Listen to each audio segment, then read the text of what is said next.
Well, I used to visit my mom's house every weekend.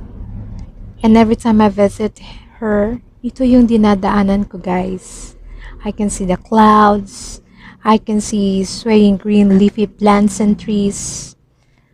At kahit medyo mainit yung araw, I still feel the cool wind. And in one summer afternoon, I decided to visit her again.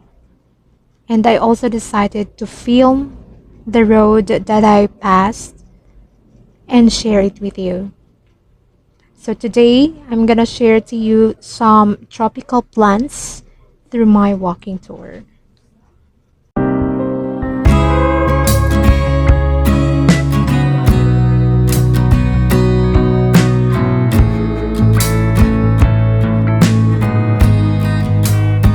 Na nakita kong flowers ay itong Cadena de Amor. Cadena de Amor are also called Chain of Love. Napakagandang pakinggan, di ba? Alright. So, but commonly, it's called Cadena de Amor. So this is a climbing, somewhat woody, perennial vine, and part of this plant has a heart-shaped leaf formed by its petals. And nandyan rin yung lantana.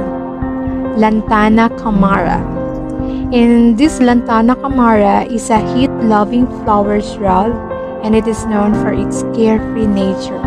Actually, ito yung pinaka nakita natin yung orange. Pero there are also times na nakikita natin yellow siya or yung medyo pink. Pero ito ngayon yung nakita natin sa dinaanan natin.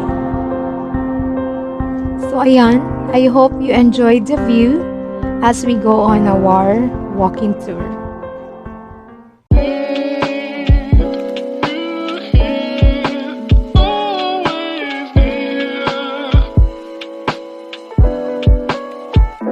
Fantastic.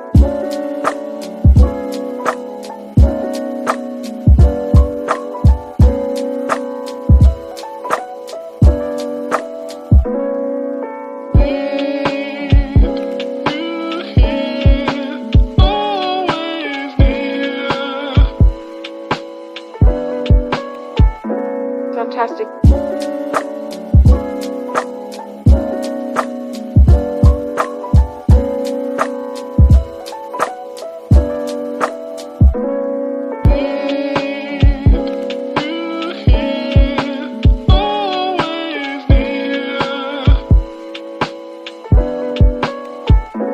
Fantastic.